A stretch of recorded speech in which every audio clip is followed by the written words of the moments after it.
You can hear me? I can hear you. What's going on? Not much. Alex is on a call. He's finishing up in 2 minutes.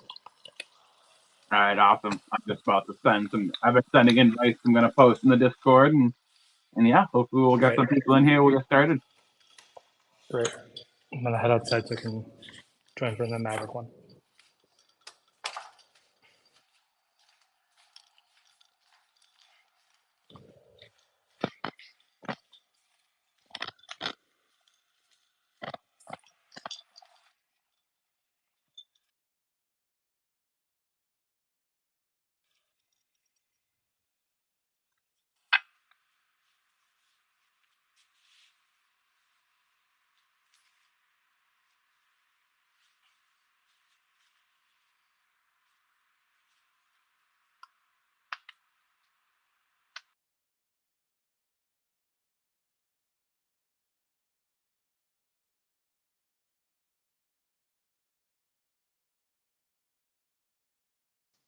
Welcome, Ender. Welcome to the beginning of the space. This is, you're still a couple minutes early. We're just testing the space out, getting invites, making sure everything works. It's not always the case. You start up a space, you get 10 minutes in, and then you realize nobody can hear you. So give us a thumbs up if you can hear me, and yeah, we're gonna get started here with the intro in a minute.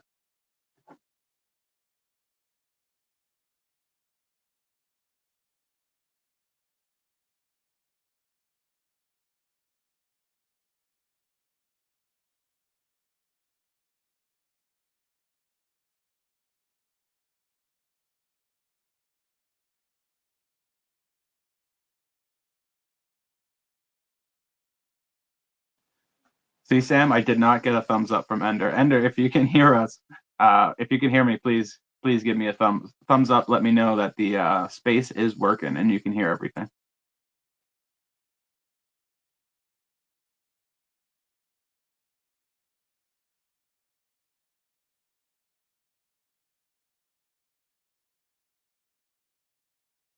I guess I'll be back in a few minutes. Who's that? Is that Ender or Alex? That's me. I was talking about. Oh, yeah. Okay. Cool. Yeah. All right. Cool. Just want to make sure we're going. So I will start. We'll start. Welcome everybody to Maven Monday. Every Monday we get together and we talk about what's going on in the crypto space. We break down what's going on with Maven and what we're doing, what we're building, and kind of just hanging out with you guys and talking to you. The space that probably messed everything up. So awesome. Welcome everybody. Sam, welcome Sam. I see Alex is coming in as well. So welcome everybody.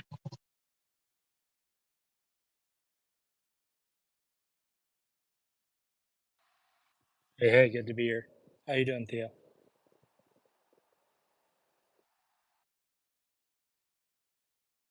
All right, definitely got a little messed up. Why do people do that? It's like they wait for me to start my space and they start trying to ruin my day. That's all right. If I have to hold the phone up to my face to continue this, that's what we'll do. Alex, welcome. Hello. We should probably send out some invites to people. Let everyone know we are live. Oh yes, absolutely. I've been sending invites out. I just posted in the Discord.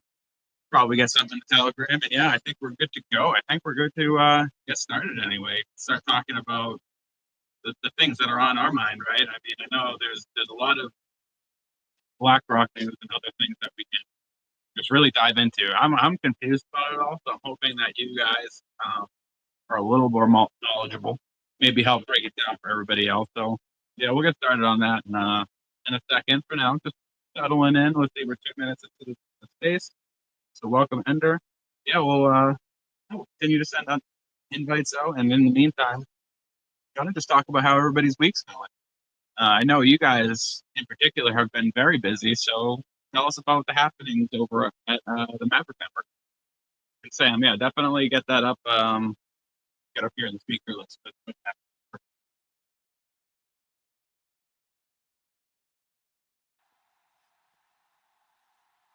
Things are good. Things are good moving forward. Good day with the wallet. We're moving closer to being at a good place with it. Weekend was good. Life is life, dude. It's a bit gloomy right here in Dubai.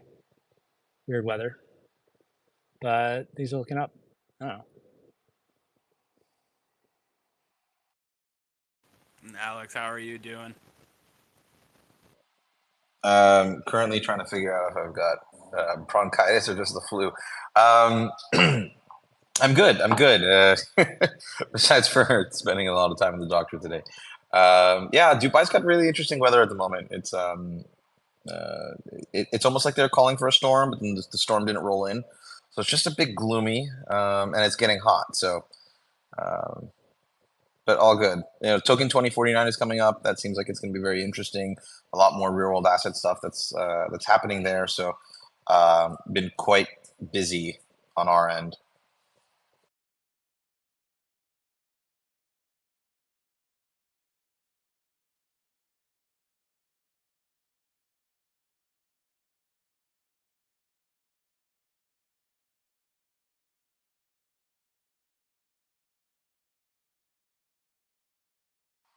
Looking to retweet this, so I gotta find it on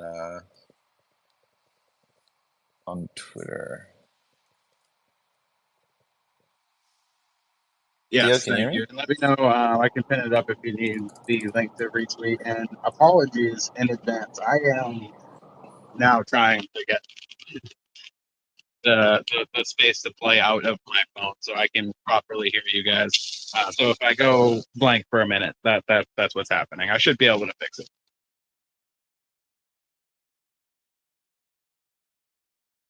And welcome back. Welcome back. So Sam, Alex, tell us what's going on with BlackRock news. We keep hearing about BlackRock, RWAs, BlackRock this, BlackRock that. What's going on? Right.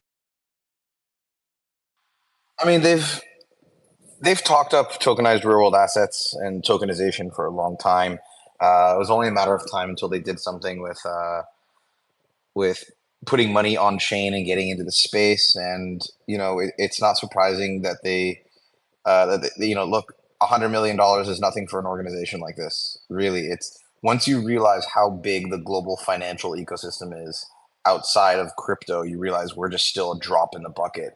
So it's I would expect this to not be. People are like, oh my god, they put 100 million on chains. Like this is just the coming storm. This is only going to expand from here in terms of people bringing assets on. Like if you know, Ernst and Young, one of the big four consulting groups that they or really like accounting consulting groups, they're estimating $28.7 trillion in assets will be on chain by 2030.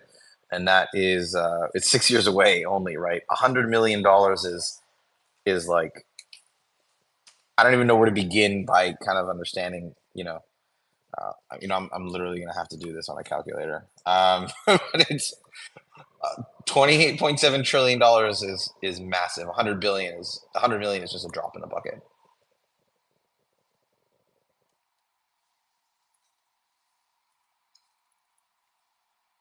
Okay, so if my really quick math calculation is not wrong, you could bring $100 million on chain 287,000 times, and that's where that's where Ernst and Young thinks we're going with the RWA trend. Sure. Alex, yeah, you got it. Theo, you're really cutting up there. That's really bad. But I honestly think that it's going to go more than 28.7 million. It looks like kind of seems like old man Larry Fink has a thing for tokenization, and he wants to just tokenize everything, all stocks, bonds, securities, everything.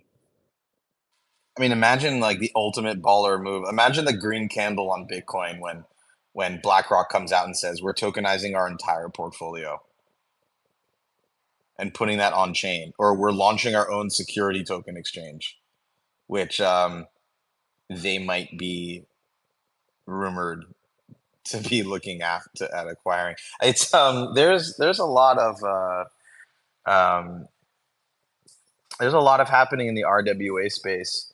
You know, if BlackRock comes out and says we're starting our own, you know, tokenization marketplace, and we're tokenizing our entire fund, that's going to be the biggest green candle on Bitcoin you've ever seen.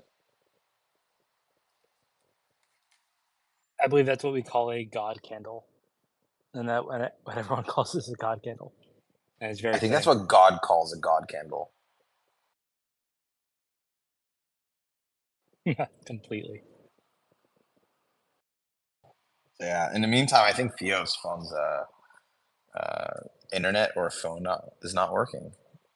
He got a call right when we started the space, and there's something about that screws up hosting it. Oh, that's strange. So he's trying to fix it. It took him a bit last time to get it fixed, but he's Gotcha. working on it. Gotcha. Yeah. So BlackRock, I mean, it's just the tip of the iceberg, and okay, Ernst and Young might think. Ernst and Young might only think that only 28.7 trillion is going to come on chain. But Boston Consulting Group is saying something like 16 trillion. I think Citibank is saying 22 trillion. In any case, no matter what comes on chain, anywhere in the ballpark of those assets. I mean, if you think about it this way, the smallest of those three figures is, what's the market cap of Bitcoin right now? Let's see. Bitcoin market cap is 1.38 trillion. So the smallest, like the smallest estimation there is still basically 12 times larger than the market cap of Bitcoin right now. So you can imagine what in the world is going to happen to every single platform that deals with RWAs. What's going to happen to Bitcoin? What's going to happen to layer one blockchains that support RWAs? Lending and borrowing of RWAs. So that's it's essentially it's gonna be the moment of, I like to call, there are periods of time where you've got adoption of things, like no one ever really realizes this. I use it all the time. But if you think, when do you guys think, the listeners down below, when do you guys think the first smartphone came out? Was it the iPhone in 2007? Give like a high five or a fire emoji. Sam with the down thumb. The first smartphone actually with a touchscreen actually came out, and applications actually came out in 1994. It breeze. It came out in 1994. It took another 13 years for the iPhone to come out, and then even then, I mean, it took another good year or two. That the first iPhone was it was good for what it was, but it really, we needed the iPhone, the 3G to come out. So it took another 13 years for us to get the iPhone. And iPhone was really the pivotal moment between, in my opinion, the way we interact with the internet. We had the internet since the 70s. No one really did anything with it until the 90s, in terms of wide scale distribution and applications. Bitcoin is on its, I think, 13th year now, I think, Sam. Let's see, what it's the first change. No, it's 15 now. Should be 15, I believe. Also gonna Google this. Yeah, 2009. So it's 15 years now, and so yes, it's taken a little bit longer to become wide and popular. And there's no stock for Bitcoin, although you can argue that the native token, like BTC, is a stock for it. But real world assets is going to be that pivotal iPhone moment for blockchain and crypto. What do you think, Sam? I think it will be. I think this will be the catalyst that brings. This is the catalyst that will bring in a lot of institutional players and then retail following them. This is a tech that everyone sees the tech and is scared of it, and it's new. They're not sure what it is, how to use it. There's no good interface for it. It's very much like techie, kind of to get involved with it from the beginning. Now people are better with making better UIs for users and retail customers, but I think this is really the catalyst that will bring in the whole new generation of crypto users, because they won't. one of the issues is like it's interacting with crypto. That's the problem. So if they are using blockchain without knowing that they're using blockchain, that's key. Like if they're able to do that, amazing. Web2 companies using Web3 technology. That's what's going to bring real adoption. I Oh also yeah, I agree. think. I also agree Oh, that you're this up is. here. Yeah, I'm here. I'm back. I'm back. Sorry, I had to fix that. Yeah, and I guess if it happens, if anybody else runs spaces and this happens to you, if you get a phone call and it messes your space up, the easiest way to do it is to connect your Bluetooth headset, try to get it playing through the Bluetooth, and then disconnect so that it comes back through your phone. It's weird the way Twitter has it set up. I'm sure it works better on iPhones, but Android's just garbage. That's how it is. So, anyway, kind of a little bit of a reset, right? So, welcome everybody who just dropped in. We're talking about the Blackrock news, the what RWAs was RWA news. It's kind of the same news, but also its own bigger conversation, right? So, backing up a little bit, I want to welcome everybody. John down below. He just purchased his first Bitcoin today, everybody. So everybody give a round of hearts for John getting into it, seeing what's going on. And yeah, welcome everybody. And if you have any questions, guys, about any of this stuff, no matter how simple and basic it is, that is what we are here for, to teach you guys what's going on. So backing back up to BlackRock. So $100 million is coming into the ecosystem. Um, Related to RWAs in some sort of way. So what are they like? What are they investing in specifically? I heard a lot of talk around Ethereum, ETFs, and things like that. How is that related?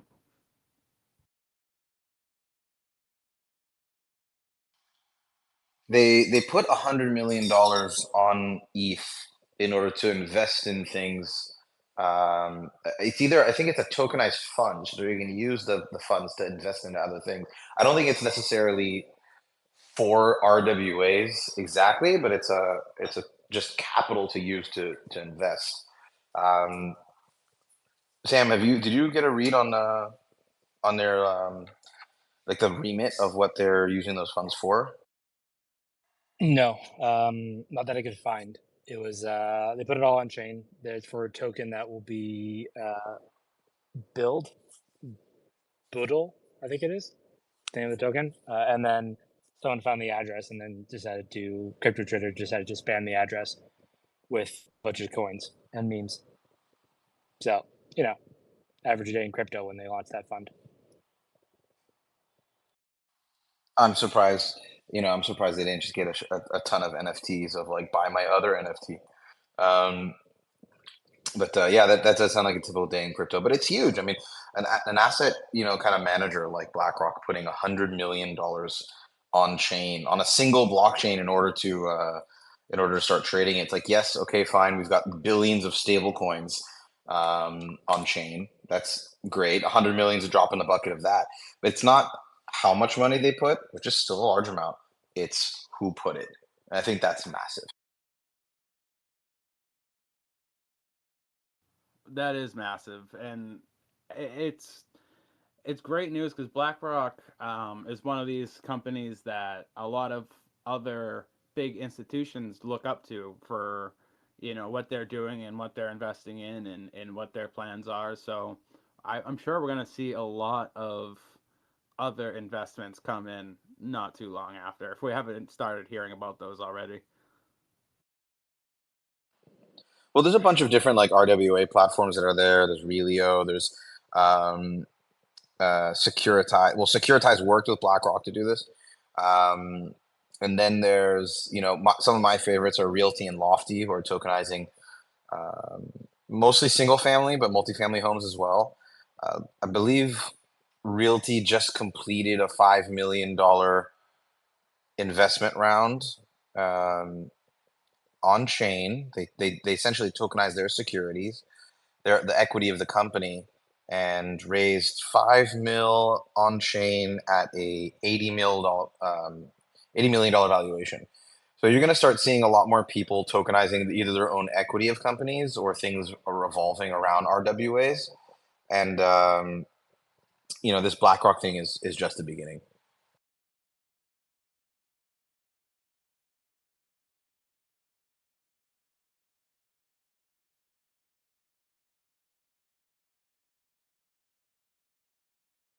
So I was just changing the title to a space to something maybe a little more lucrative. I know this is a topic that's on everybody's mind, so I want to let everybody know that we're talking about it, right? Which is funny because we're probably going to move a little more into the nitty gritty of the space, right? And so we see a lot of news, a lot of activity, a lot of FOMO over RWAs. Now, here at Maven, we've been talking about RWAs for at least 8 weeks here in the spaces. So how does this all of this news pertain to Maven and more specifically the Mavryk blockchain, which Maven will launch on? Yeah, how does this news relate to us? Well, when it comes to Maven, one of the original missions was to support the lending and borrowing against tokenized real world assets. And when we started, really it was, they used to be called security token offerings, STOs.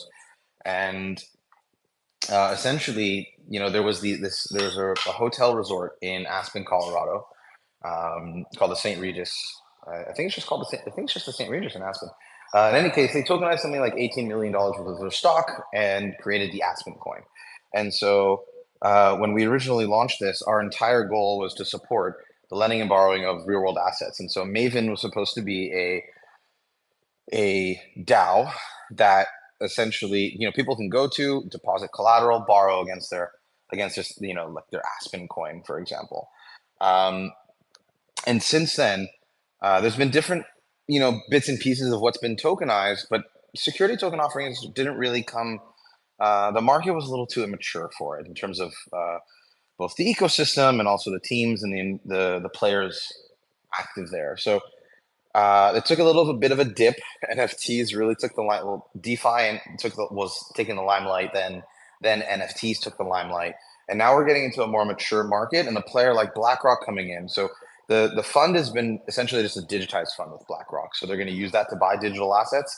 But every report I've read has been mixed between, is this just for RWAs or is it just for digital assets? So it's going to be very interesting to watch them deploy those funds. But the way it affects Maven is essentially it brings us more assets as collateral to lend against. So, it's one thing to build lending for crypto, highly volatile market, got to build in complex liquidation mechanisms, which we get to in another space. But when it comes to, it's one thing if there's a couple $100 million worth of assets to lend against. It's another thing if there are trillions of dollars in assets to lend against. And this is where these RWAs and Blackrock leading this route is really gives us, it merges the world's wealth with DeFi. And that is wonders for Maven. That's awesome. And obviously good news for the Mavryk blockchain as well, right? Because, that the blockchain's focus is going to be RWAs. So any news about the, this whole thing growing is good news. So yeah, that's awesome. And then a little more specifically, right? It's talking about Maven and RWAs. Last space, we talked about, kind of what an RWA is and how you're going to be able to acquire an RWA on the Mavryk blockchain. And I wanted to dive a little deeper into some other things that we touched on, like what you'll be able to do with an RWA once you have it, right? Once you buy an RWA and, from one of our partners and their platforms, and now they have it and it's in their wallet and they're looking at Maven, what is the future of RWAs here on the Mavryk blockchain while utilizing the MavenFinance platform? Well, what something I think is completely misunderstood about real world assets. Real world assets are essentially private equity. Private equity is private for multiple reasons, but one of them being is essentially that it's not publicly traded. Now, the blockchain, crypto, Web3, RWAs, that's going to blur the line between private equity and publicly traded assets. So the so when it comes to buying RWAs, there's a lot of people who think that RWAs will be traded like stock, like public stock on NASDAQ. That's going to be, you tokenize this thing and it's instant liquidity. That's not how the markets are going to work. Private equity will remain private equity. It'll trade like private equity. The nature of it will now be digitized, but its nature is still to be illiquid. There'll be more liquidity, don't get me wrong, but it's not like you tokenize a $100,000 house and there's $20 million of trading liquidity on it. So what do people do with RWAs once you have them is essentially, I mean, a lot of people are just going to hold them. You know, you buy an RWA, it gives you passive income as it's a single family house, it's rented, gives you income. If it's a hotel, it's high season, they get income. So you hold this RWA, you get paid passively directly to your wallet. But the benefits of putting these assets that are traditionally done with, analog paperwork and bringing them on chain is the ability to have interoperability with, okay, let's say you got into some syndicated deal of a hotel.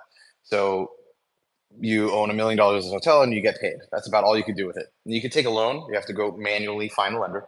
But when it comes to RWAs, you can take those tokens now, collateralize a vault on Maven, and borrow against them. And from there, it's there's a whole host of things you can do. You can take your RWAs, you can stake them into a DEX for liquidity, so other people can buy in and out of this RWA and earn off the trading fees from that DEX. But when you deposit your RWA into a DEX, you get an LP token. So when you get that LP token, which has value, and your LP token is now earning essentially the dividends from the RWA and trading fees because you've staked it, or practically speaking, lent it to the DEX. That LP token carries a value. You deposit that LP token into Maven, borrow against that, and your vault gets paid from the trading fees and the income, the dividends that flow off that RWA. So what does it mean with what people can do with those RWAs? They can buy and hold, just collect the income. They can stake them into a DEX in order to, to provide yield for the DEX and earn trading income there. They can borrow against them, and they can buy and sell into them. Maybe this year Miami's doing great for hotels. Next year it's New York City. So you get to control your own portfolio. Exactly, and that's amazing, and it's hard to digest right now. But everybody listening, down below in the recording, you'll start to see RWAs more and more. You're already starting to see, what it is, asking questions, and that's kind of what the majority of the ecosystem, the Web3 ecosystem, is trying to figure out. What is going to be an RWA? What is going to be, the standards here and all that stuff. What nobody is thinking about right now is what are you going to be able to do with these RWAs once you have them, once the technology's here, once we're all playing with them. What are you going to do with them? And that's where Maven really comes into play. And so it may seem like a mouthful now, but in the future, yeah, this is going to be really, really awesome, and it's going to be amazing for you guys, and all of us, as we're here early. We're talking about this stuff early, and we're trying to be one step ahead of the trending, narrative, right? Which is amazing. They always say, right, once you hear about something, it's too late. That hasn't really been the case for Mavryk and Maven, right? Because we're so early. We've been talking, at least me and you, Alex, we've been talking about RWAs since at least last year. So yeah, it's amazing to see, and it makes me feel like I'm in the right spot myself. And yeah, I'm interested to see where the hell this all takes us. Like you said, it really is the catalyst for the future of this ecosystem. Well, something needs to happen where we're not just creating tech for the sake of tech, and we bring actual value for people in the world outside of banana coins, banana tokens, or like the 15,000th fork of Uniswap. But then actually give what to buy on that exchange. And so real world assets dips into a real economy. And so there's plenty of tokens on chain that provide real value, but I think it's we've been caught in this kind of circular loop of not being able to get out of our own way. And so it's once proper business channels open up with RWAs, it's going to dramatically change our sphere.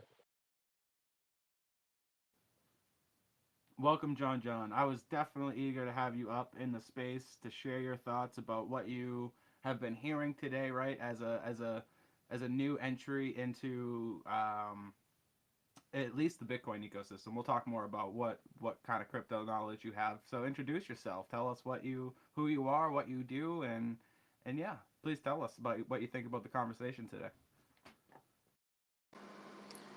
Oh, hey, Theo Wayne. I'm just a noob, super noob, super noob. I'm a traditional artist. Grew up drawing, became an animator, hand-drawn animator, which went into digital, and I still kept doing digital, sort of hand-drawn. And it's kind of just getting at that point where it's just like the way people want to pay you for stuff. So I'm just trying to get into it just from that business side. So I'm not really that fully able to keep up with everything you're talking about right now, but I just kind of wanted to know some basics. Like you were mentioning, I talked to you a bit about Ethereum, and you said gas prices. So I just wanted to know, like, kind of what the difference is between Bitcoin and Ethereum, and advantages, and yeah. So I don't want to make it too like educational for like newbies, but that was my question. Yeah. No, that's perfect. Thank you, John. Bringing us back to, the real world, right? Because a lot of people are just getting into all this stuff, and RWAs is to make it as simple as possible. It's like you'll see it replace NFTs in a lot of things, and I know you're probably familiar with NFTs at this point, and this is kind of like the better.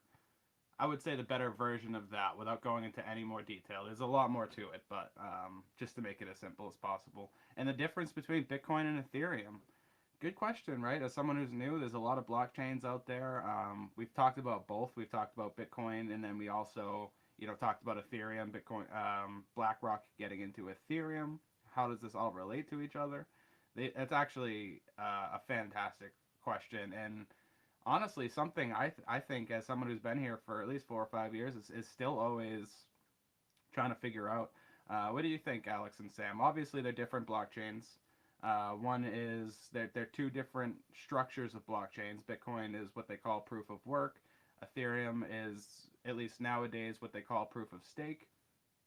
So, different methodologies, different codes, same overall purpose. Decentralized finance, uh, taking putting the power in the people, putting the tech in the people's hands. I think that's generally the purpose of all of Web3, which is why we kind of talk about them in a group. But I'll let Sam and Alex dive in. They're much more articulate with this stuff. So yeah, I'll let them go.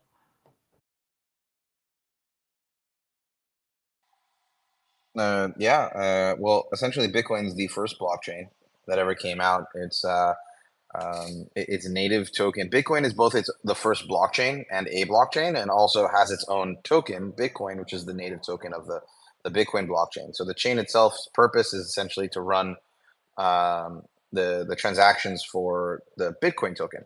The major difference between Bitcoin and Ethereum, with Ethereum being the second blockchain to come out, well, there were forks of Bitcoin that call themselves different things, but in terms of like, let's call it a second unique blockchain to come out.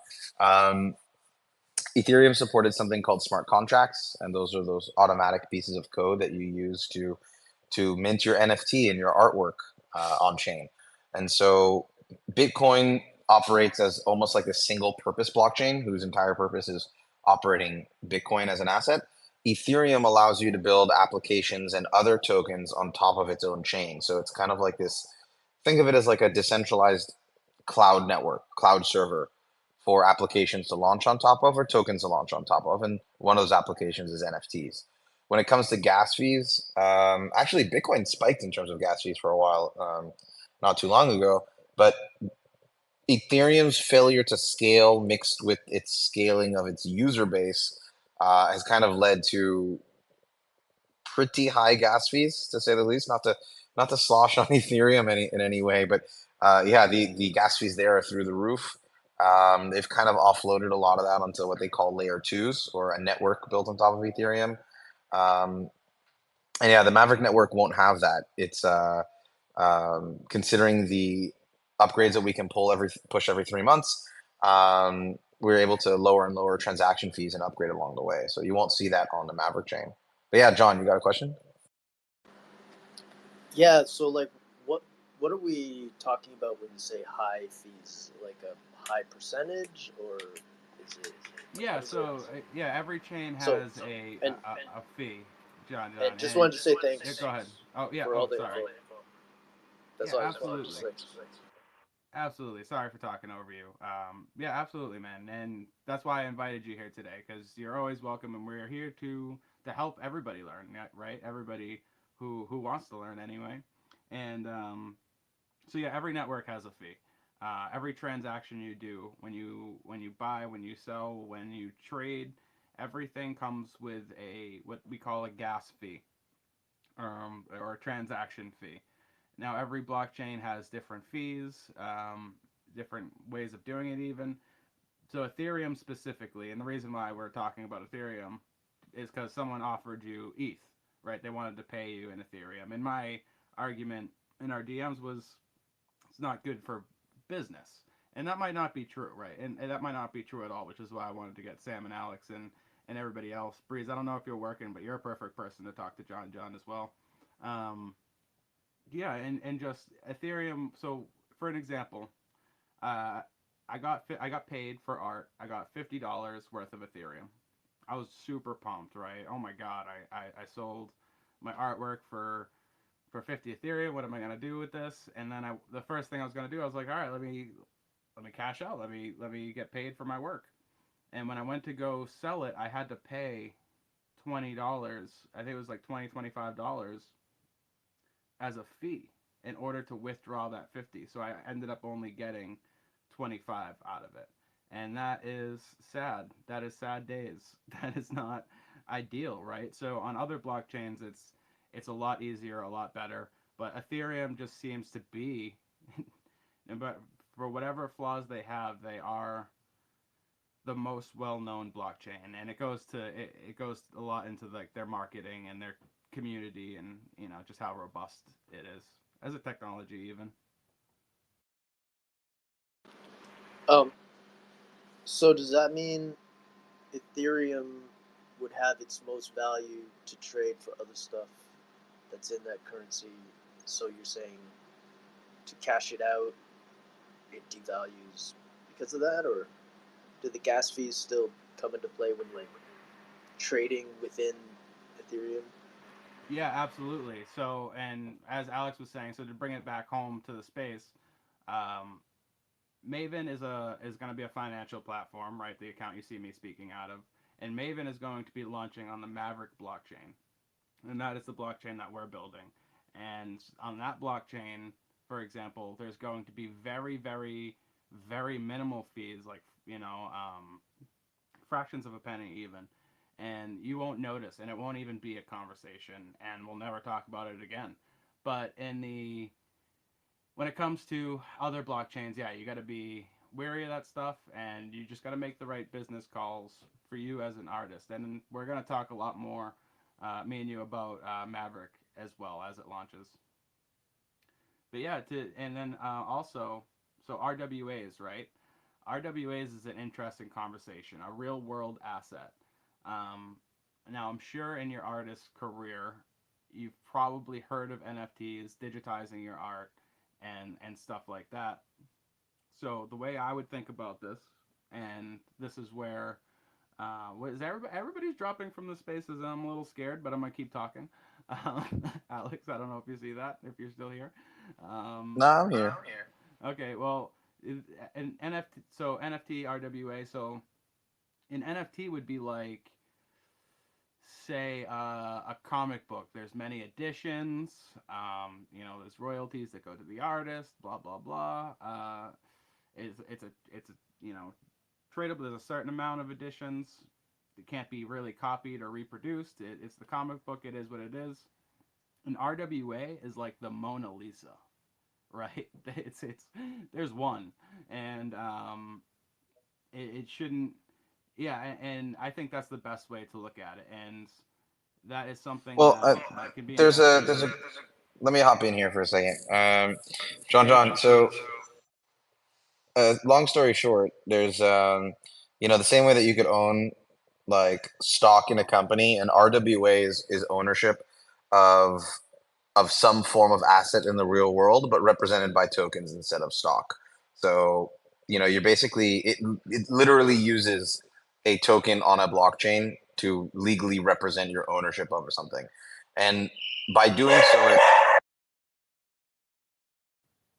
I think Alex just got mauled by his dogs. um, Alex. Yeah, I see that the speaker's still going, but there's nothing but coming out. no, no, I just had Are you a alive? thing on my side. It's 9:30 p.m. So, so essentially, where was I? I lost my train of thought there. But um, instead of using like typical stock or having some sort of like expensive lawyers and whatnot, you can actually lower the price of fractionalizing ownership of really anything in the world. And so, um, when it comes to it really blurs the lines between publicly traded stocks, which are really expensive to go to market, and um, private equity, which is very expensive to transact with. Yeah, which is why I try to and put it in simplest terms, especially for an artist, why I separate like the comic books, and then the best one to use as an example would be the Mona Lisa, right? Who owns the Mona Lisa? Um, should it be something that like a community owns and takes care of? And these are all questions that will be asked and answered while building RWAs, the technology for RWAs and digitizing this stuff. And it'll be, yeah, for you and just, for your own individual interests, it'll be another interesting way to look at how you might sell your art in the future, how you might buy a piece of art, a piece of ownership, like, say, in something like the Mona Lisa, like a stock in the Mona Lisa, for example. Or if you make physical art and then you want to fractionalize ownership of it. Right, exactly. So go ahead, John. Yeah, well, I was just gonna say on the Mona Lisa, you know, there versus comic books, like from the art value side, from what I understand, is like when the artist, unfortunately, when an artist dies, the art that they made, if they're significant, right, it increases because of the fact that it can't be made by that person anymore because they're, gone. Versus like comic book artists, you're living and you're creating and you're always constantly creating more. And of course, there's the brand, popularity, and stuff. And so you're trying to get as much value while you're able, in your prime. But it's also assumed that when you know you make a certain name and then you die, those things become much more valuable afterwards. So I'm just trying to like frame it, I guess. No, you're right. Who In gets that value though? That increased value, right? It's not the deceased artist. Is it his family? Does he have family? Where does that all go? yeah, Right? exactly. These are the questions. Yeah. But just to go to real world materials, I'm both in working in digital production all the time for whatever comes my way, but I'm also doing stuff just as a artistic process. I'm sculpting. I'm working with found and real materials like plastics and wood and resins, and I'm kind of going that path a lot. And then I've been accessing like 3D scanners to scan my sculptures into these so basically I could do stuff with it digitally. So I'm kind of like trying to find how I would like make use of that, get into what you're talking about, like NFTs or RWAs. But I don't know if my stuff would be the type that would need to be fractionalized because it's not. I guess it would just be a direct purchase. I don't think they would necessarily have that kind of stock value. Don't sell yourself Yeah, short. I mean, well, you know, the Baby Yoda. It's always, you can always send me some Bitcoin. Right. The Or Baby Yoda. you could do different things like say I can't afford the Baby Yoda, or I know I have 2 kids, so I don't want it to be at my house. I could maybe buy a fractionalized piece of it and know that it's being taken care of, right? And yeah, and it could be sold. That it's an option, right? That's the whole point. Is making options and better options that currently exist today. And that's the whole point of building RWA technology, and that's what we're here, and that's what we're trying to do. So welcome, John, and I'm glad you came here today. It's been awesome getting to know you behind the scenes as a person, and I think he had to leave. He works on Mondays, but Breeze Blocks, I think you'll really get along with. He's an artist as well, and he's constantly really digging into blockchains and getting storage, right? Storing your art and making sure it lives forever, even if you don't, and making sure it goes to the right place. All that value goes to the right place after the fact. Yeah, so I think you'll really get along with him talking about that stuff. But And by the Oh, go ahead, Alex. by the way, John, you brought up something that was really interesting, which is like the Mona Lisa, goes up in price, or because like the artist passed away, or any art goes up in price typically when the artist passes away because they can't produce more. It's funny you bring that up because I think you said Mona Lisa, but it's interesting that it didn't actually really become that popular until it was stolen, years in. But when it comes to like artwork and property and stuff, people take loans against their artwork all the time, or they buy and sell artwork. But when it comes to being able to loan against that, so then you need a lender to actually appraise its value. You need to have some form of liquid market to give a loan, because what if you have to like you know foreclose on that loan and take the asset and then sell it? So the lender doesn't want to get, you're not going to lend if things worth $100, you're not going to lend 99, right? So you have to give some form of like loan to value, and that's actually why we built Maven's lending to circle it back to lending. That's why we built Maven's lending model, so that you can actually split the collateral in your loan across multiple different assets. So you'd be able to take, let's say you own a piece of like a Max Verstappen race worn jersey, or like race suit, or a part of Elvis Presley's one of Elvis Presley's guitars as a fractionalized asset. So then you can, if you have it, great. You own part of this asset that's out there in the world. But then, as Theos asked, what can you do with it then? So if it's a piece of real estate, it produces income. Wonderful. If it's a collectible that goes up in value, unless you sell it, you can't actually capitalize on the rise of its price. And so you have to take a loan against it, if you want to see some sort of value out of it. So I think you're going to start seeing lending on physical goods of real world assets. Because imagine, like right now, the Mona Lisa sits in the Louvre, doesn't do a thing. Now it draws in users, it draws in visitors to the Louvre, but there's no fractionalized ownership of it. In fact, actually, I don't even know who owns the Mona Lisa. If it's owned by a private collector, or owned by the even, I don't know, the French government, or the or the museum itself. But you've got all of these pieces of art that are sitting in museums, and I think it's going to be remarkable to see, like, if you take like a Rembrandt or a Salvador Dali painting, token, and you put it into in a museum, and you say you could own a piece of this. You put a QR code, like, buy a piece of this painting. I think that'd be wild. Now, what that does with art and culture, whole different story. But I think it'd be wild. John, you had a question?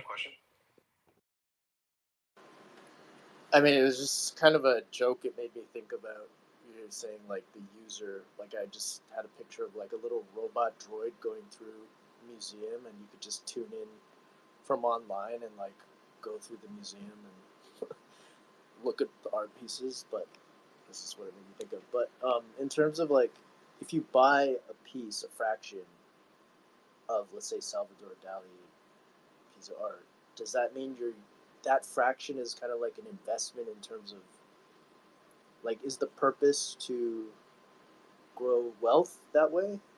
Or, like, if the painting somehow sells to a new buyer or a new museum, I don't know, creates an exhibit and there's a fee, does that mean there's like a derivative payment to those owners? Is that kind of how you're thinking about it? I think it would have to be about how it's of how that is structured, right?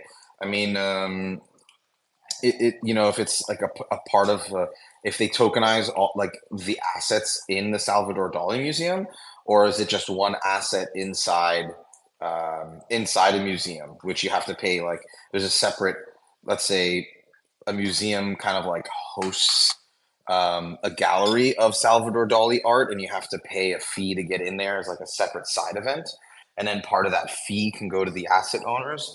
Um, it's all about how it's going to be structured, and there's a million and one ways to structure this. So yeah, you could have, I doubt like a museum like the Louvre would obviously tokenize the Mona Lisa and then give you a part of their ticket revenue. But you could have like like a private art exhibit that shows, I don't know, 20 paintings from X artist.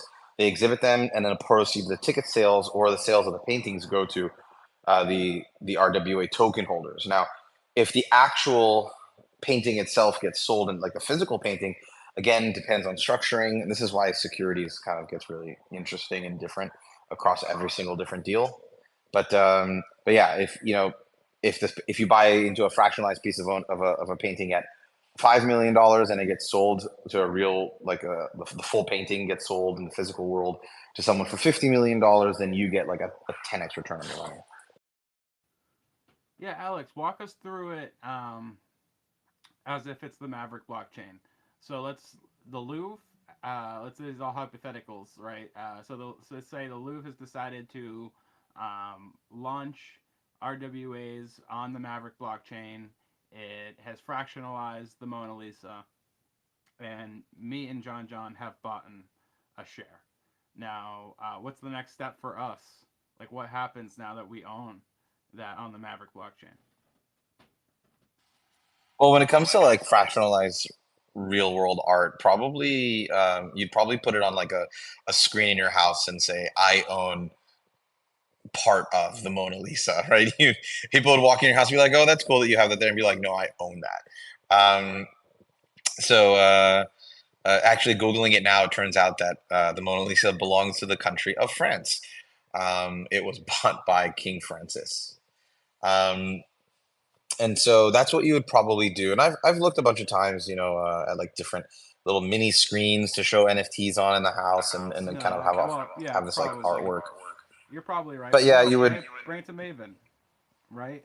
Well, I have a Mona Lisa now. Oh, what should I do with it? Oh, I'll take it to Maven, and take a loan out against it, or yeah, let's bring it home. Let's tell everybody, like, give a real world example of how we can use this technology.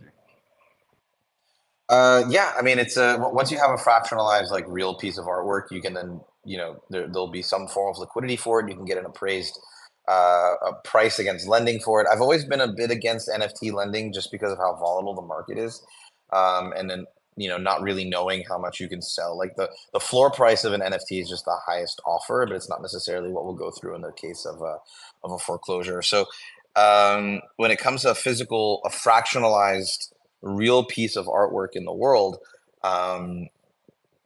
you'd be able to put it, let's say deposit into Maven, assuming the DAO votes in that asset as collateral, and then borrow against it. But for the most part, I think most people who buy fractionalized pieces of artwork will display them on their walls. That's how I think it's going to go. Yeah, no, definitely, right. But you can display it on your wall and then still put it in Maven as collateral, take a loan out against it, and yeah, do some really cool stuff. Maybe Well, even take imagine. out loans, put it back into a debt, a Dex on Mavryk, and just start rolling money around.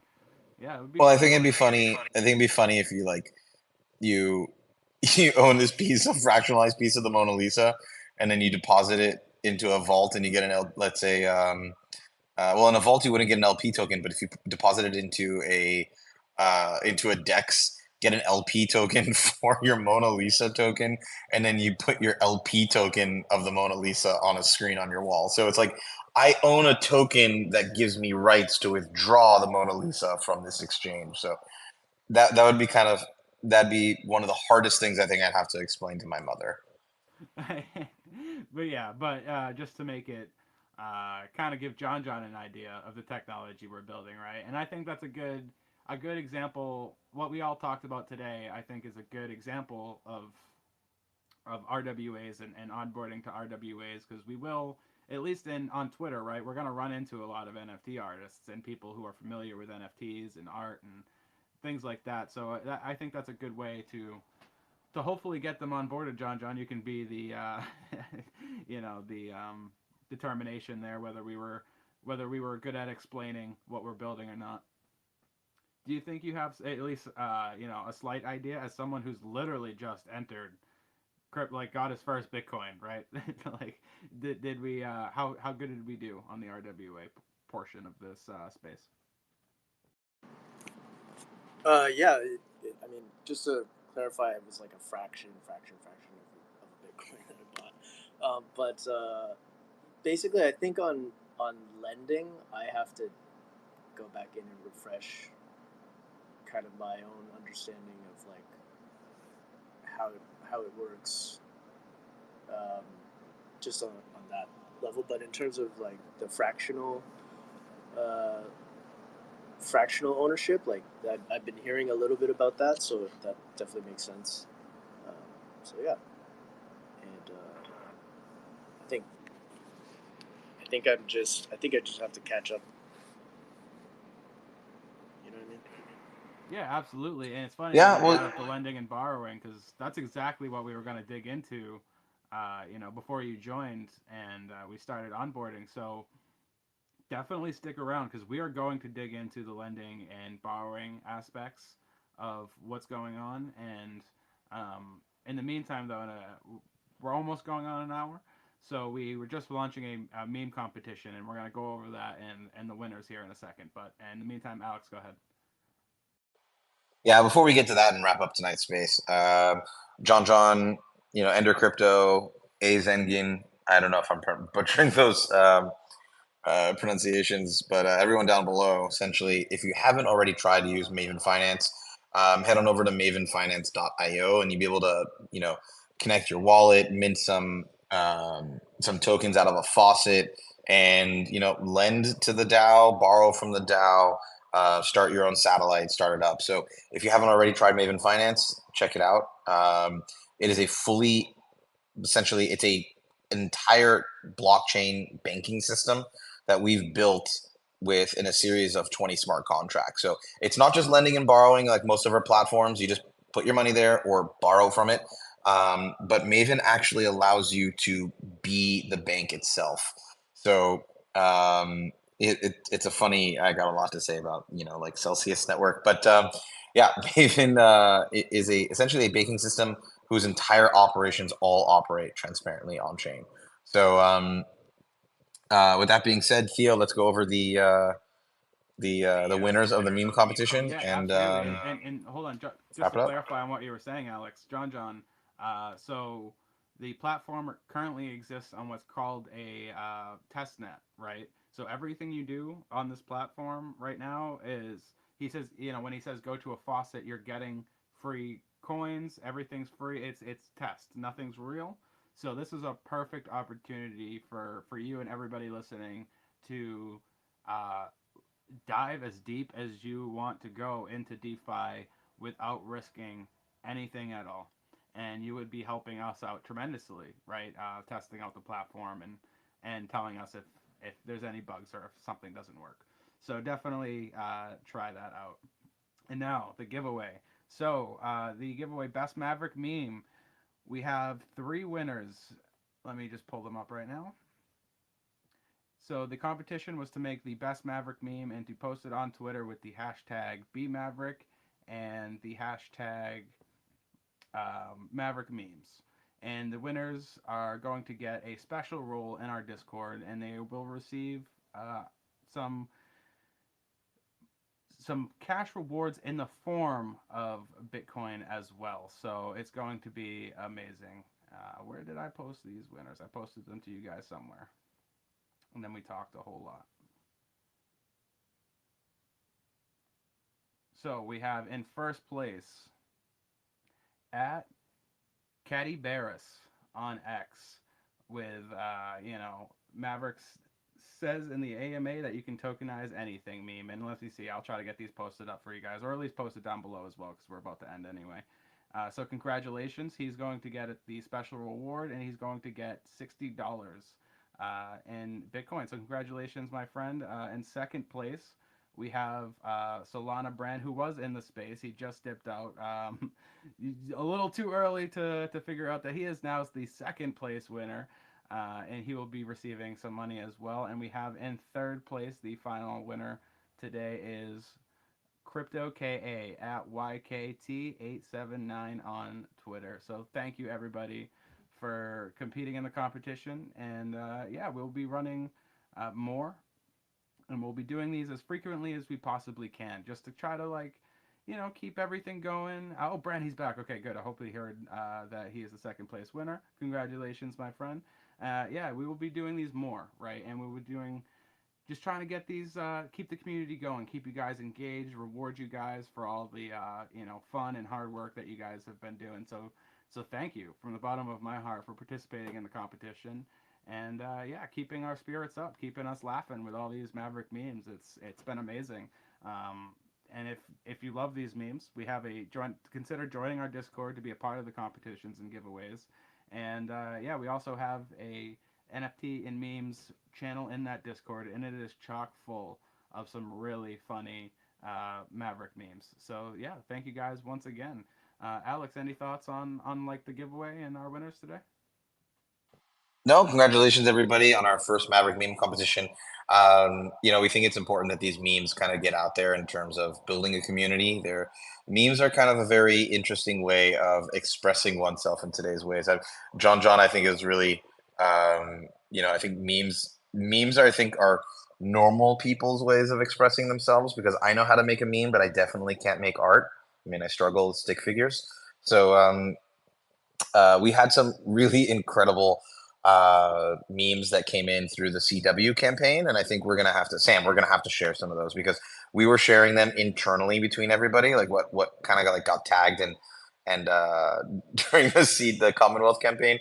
Some of them are gold. They are absolutely gold. I'm surprised that nobody took what they made for the Commonwealth one and kind of did it submitted them or done memes like that for our competition. But there were memes of guys of Moses coming down from Mount Sinai with 2 tablets, and one of them was Mavryk, and then holding the 2 tablets of DeFi and RWAs, which was absolute gold. And so there were a bunch of other ones.